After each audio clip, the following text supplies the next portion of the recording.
Are you ready to delete your Facebook group? In this video, I will walk you through the steps of how to delete a Facebook group with just a few quick and easy steps. So make sure to watch this video until the very end to understand the tutorial properly. To get started, open up the Facebook mobile app and then tap on the menu button at the bottom right corner of the screen. After that, just tap on the group's shortcut over here. And then tap where it says your groups. And now you'll see a section called Groups You Manage, and under that, it will show you all of the groups that you created or manage. Just tap and select a group that you want to delete.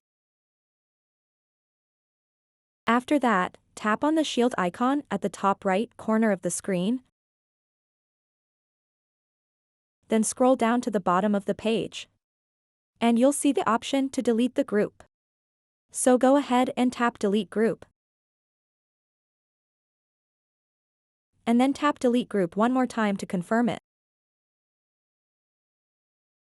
And that will do exactly what it says. So that wraps up this tutorial.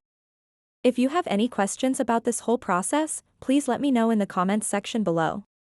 And if this video helped you out, please give it a big thumbs up and subscribe to this channel for more tutorial videos like this one. Thank you so much for watching and have a good day.